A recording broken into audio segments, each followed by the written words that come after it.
중학교만 올라가도 농촌동원을 갑니다. 봄날에 100일 가고요. 가을에 40일 갑니다. 지금 북한의 아이들은 농촌에 나가서 농촌동원을 하고 있습니다. 그러니까 1년치고 거의 5개월 정도는 농촌에 나가서 일을 합니다. 그러면 그걸로 등록금벌이 안 되겠습니까?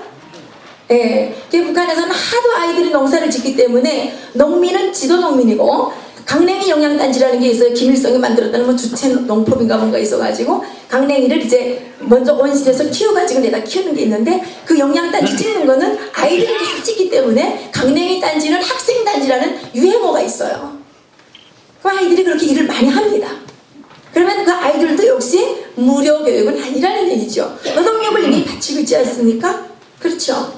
대학교에 가도 갔습니다. 대학교에 가도 4월 중순쯤 되면 농촌동원을 나가서 7월 중순이 되어 들어옵니다. 봄날 내내 농촌에서 일합니다. 그리고 방학이 그 대신 일주일입니다.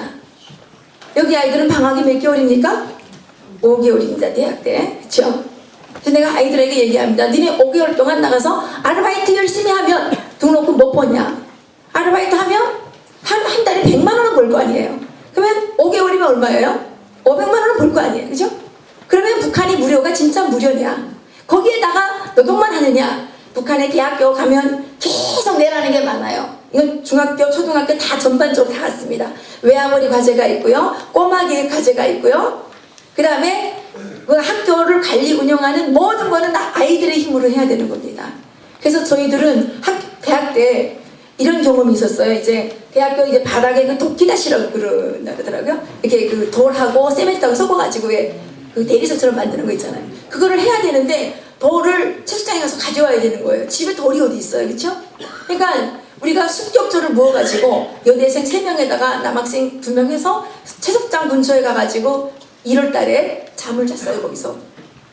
그래서 새벽 3시에 채석장으로 가서 습격을 해가지고 그 하얀 백색 돌을 훔쳐가지고 왔어요. 그래서 근데 이거는 도저히 그 도둑질이라는 그런 개념이 없습니다. 왜 그러냐면 그게 학교가 내 학교가 아니잖아요. 국가 학교예요, 그죠?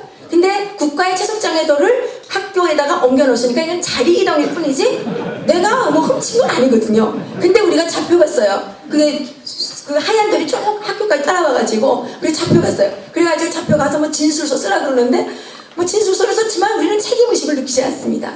우리가 도둑질을 어느 때 가장 많이 하느냐? 대학교 때 제일 많이 합니다. 학교에서 내라는 건 많은데 낼 수가 없잖아요. 집에 없어요. 휘발유 계속 내라 그러는데 휘발유가 어디 있어요? 맨날 길거리에 휘발유병 들고 나가가지고 아저씨 휘발유 한 병만 주세요 하고 우리 빌었어요. 그렇게 해서 우리가 대학교를 졸업을 했습니다. 대학교 때 그것만 냈느냐? 토끼 가죽도 내라 그러고 무슨 굼도 내라 그러고 약초도 내라 그러고 내라는 게 너무너무 많습니다. 차라리 돈으로 내는 게 훨씬 떼우기가 쉽죠. 그러면 북한의 교육이 과연 무료 교육이라고 얘기할 수 있느냐? 이거는 온갖 방법으로 사람들에게 이런 세금이 아닌 또 다른 방법으로 모든 것들을 부담을 지우는. 그렇기 때문에 북한에서는 학교에 다니는 아이들이 있으면 너무너무 부담스러워요. 빨리 얘가 졸업했으면 좋겠다 해요. 그리고 무상교육이기 때문에 학교에서 철저하게 국가에서 철저하게 대학에 입학하는 걸 통제를 합니다. 그래서 한 학급의 10%밖에는 대학교에 못 가요. 우리나라 그렇게 되지 않겠어요? 반값을 다 깎아서요. 경제 어려우면 공부 못하는 애들은 학교 못 가죠. 요즘 우리나라 대학 입시율 80몇 프로지? 85%인가? 사실은 보니까 대학교 안 간 아이들도 너무 많이 와 있어요. 저도 대학교에서 가르쳐 보지만 얘는 왜 와 있냐 이런 생각이 많이 듭니다. 근데 왜 무상으로 해야 됩니까? 왜 반값으로 해야 됩니까? 진짜 공부가 필요한 아이들은 대학교에 가고 공부를 안 해도 되는 아이들은 나가서 일하고 이렇게 돼야 되지요. 우리나라 이렇게 학력 수준 높아진 거 왜 그럽니까? 등록금 내니까 마음대로 막 가니까 높아진 거 아니에요? 나는 북한에 있을 때 공부 정말 뭐 자랑은 아니지만 공부 열심히 잘했어요. 우리 도에서 맨날 경시대회 하면 2등은 갔어요. 1등은 못했지만. 그래도 저는 출신성분이 나빠서 대학에 갈 수가 없었어요. 근데 나는 남한처럼 차라리 등록금 내고 학교 가는 게 필요하다는 생각을 했어요. 출신성분은 바꿀 수 없잖아요. 돈은 내가 벌 수가 있습니다. 그렇죠? 무상교육이라는 거는 이런 맹점들을 안고 있습니다. 그러니까 똑같이 반값 내고 가는 건 좋은데 언젠가 어려워지면 그 아이들의 그 반값 내고 가는 학생들의 절반 이상은 대학교를 못 간다는 얘기죠. 그렇게 되지 않겠습니까? 예. 그리고 그리고